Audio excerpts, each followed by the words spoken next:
Agora, agora eu vou entrar numa parte mais técnica, assim, que pode ser que alguns de vocês aí se quebrem um pouco para entender Opa. tanto a pergunta quanto as respostas, que é sobre os contratos inteligentes. Os contratos inteligentes, eles são construídos em cima das máquinas EVM, e Uhum. essas máquinas EVM, elas não são Turing completa, né? Elas não são uma máquina de Turing completa.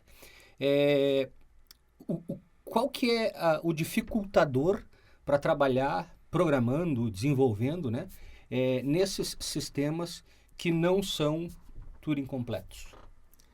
Perfeito. Na verdade, esse conceito de Turing completo ou Turing não completo é até um pouco polêmico, no sentido de que a EVM, ela é Turing completa. Ela é Turing completa. Então, você conseguiria programar, em teoria, a Ethereum na própria Ethereum. Então, essa é a definição de Turing completa. Né? A questão é que isso seria tão caro pela forma que ela funciona que é impraticável. Então, é por isso que tem gente que diz que é Turing completa, porque você consegue na teoria, mas na prática seria tão caro que não funcionaria. Né? Já isso não acontece na linguagem, por exemplo, do Bitcoin. O Bitcoin tem uma linguagem de script, só que essa linguagem de script ela já não é Turing completa. Você não conseguiria programar o Bitcoin no Bitcoin Script. Uhum. E não é só EVM, tá? O pessoal, inclusive, né, a gente pensa que blockchain é só EVM, é só Solidity. Uhum. E não, né? Hoje em dia, na parte científica já tem uma abstração muito maior da blockchain. A blockchain ela é simplesmente o que a gente chama de uma máquina de estados com uma função de transição. O que essa função faz Agora tu depende das complicou a regras. vida.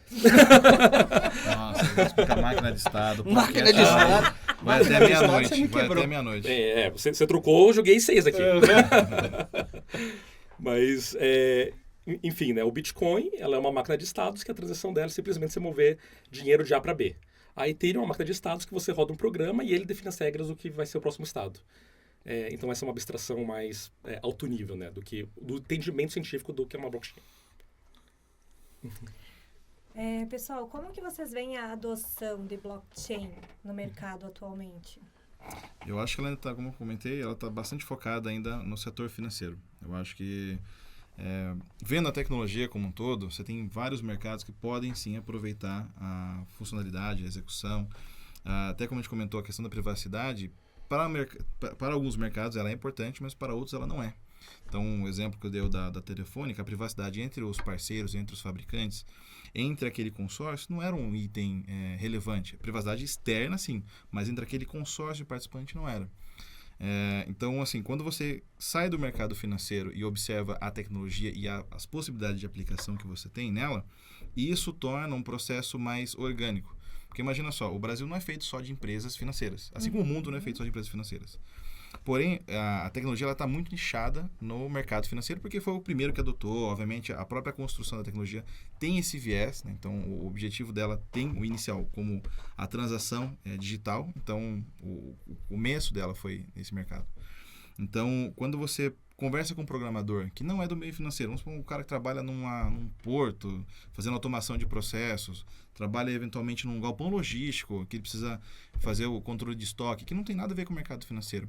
Ele consegue enxergar a tecnologia blockchain, mas com um viés financeiro. Então, não faz sentido aplicar blockchain no contexto aqui do meu galpão logístico. Por quê? Não vou transacionar dinheiro aqui dentro. Não faz sentido aqui eu transacionar dados médicos com blockchain porque eu não estou transacionando valor. Mas o conceito de valor, ele se mistura quando o bem, o dado que você está transacionando está dentro dessa rede. Então, eu pelo menos, né, e toda vez que eu converso com as pessoas que trabalham com blockchain, fazer um exercício de reflexão em entender que a tecnologia é mais do que aquele meio que ela está hoje, né? Então, você consegue, eu imagino não, né?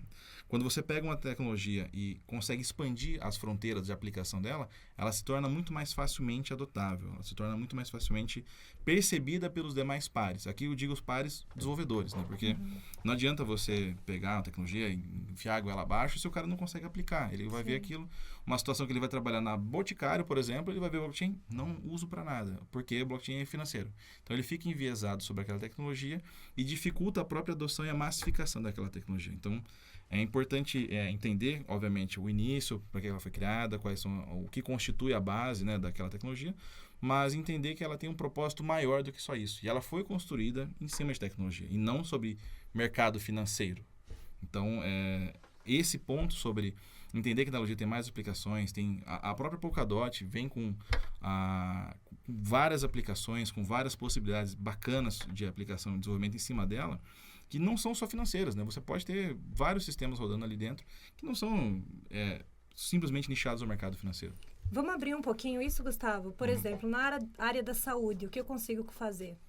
Vou dar um exemplo de uma empresa que a gente atendeu. Nem sei se eu posso. Eu vou falar Não mesmo dê assim. nome, só fale do produto. Nós atendemos uma empresa do mercado americano, uma empresa de Nova York, que eles estavam fazendo trabalhos de agendamento com cuidadores para pessoas acamadas, né? Pode ser idoso, pode ser eventualmente enfermeiro, mas eles tinham um problema seguinte, lá eles têm a questão o governo que banca, então os beneficiários desse projeto, e eles também tinham a questão do RIPA, que é algo como se fosse uma ANS lá dos Estados Unidos, então, como se fosse a ANS não, como se fosse uma NPD.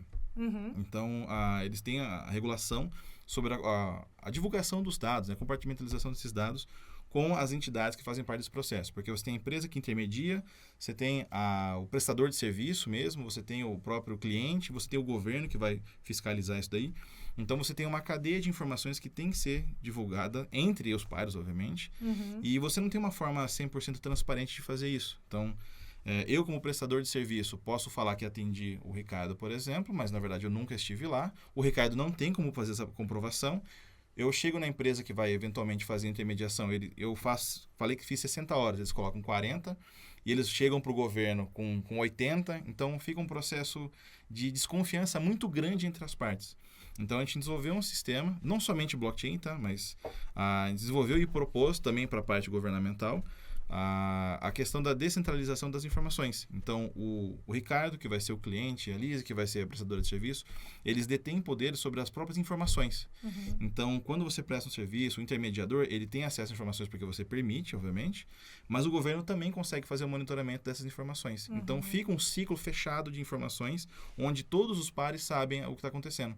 Então, o Ricardo, que é o beneficiário daquele bem social, ele vai saber na ponta se o governo de fato está pagando e quem ele está pagando para prestar aquele serviço. Muito bom. Então, sai um pouco do mercado financeiro e volta para aquela questão do que é um dos pilares da questão da blockchain, a desconfiança entre os pares. Não do jeito ruim, mas quando você não precisa confiar em alguém para executar algum processo, ele se torna muito mais facilmente executável, né? Sim, sim. Então, E aí, quando você falou que não foi, né, você não usar a sua blockchain, né? O usuário final, né? Quando ele estava lá fazendo, inserindo os dados e tal, ele precisava ter esse conhecimento prévio de blockchain, ele precisava validar a carteira, guardar as palavras-chave, enfim, toda aquela parafernália, né, que a gente, quando começa a entrar no mercado de blockchain, de Bitcoin e de criptomoedas, a gente aprende, a carteira é sua só se você tiver a frase secreta, ou era muito mais user-friendly. Aí entra uma questão, uma discussão eterna. Vai ter gente que vai concordar, vai ter gente que vai discordar, que é a questão da autocustódia. Neste exemplo que estou dando, não havia a autocustódia. Havia uma custódia compartilhada entre governo e as empresas terceirizadas, né, que faziam isso. Porque, principalmente, o pessoal que era atendido por esse benefício social era ou acamado, então a pessoa já era debilitada naturalmente, ou já era uma idade avançada. Aí, para lembrar das palavras-chave... Muito difícil, era muito difícil. Uhum. Então, nesse caso, a autocustódia não era por uma questão de experiência do usuário, né, dele entender, porque o objetivo dele não era a blockchain, não era a tecnologia, o objetivo dele é ser atendido por um serviço social. Sim. Então, nesse caso, a opção da empresa foi adotar a custódia compartilhada junto com o governo, para que o usuário usufruísse somente do benefício, não tivesse o ônus da custódia. Claro que a empresa tem esse ônus, né, e entramos de novo naquele mérito de descentralização, centralização, mas neste exemplo, nesse circuito fechado de informações, a autocustódia ela não fazia muito sentido do ponto de vista para o usuário final.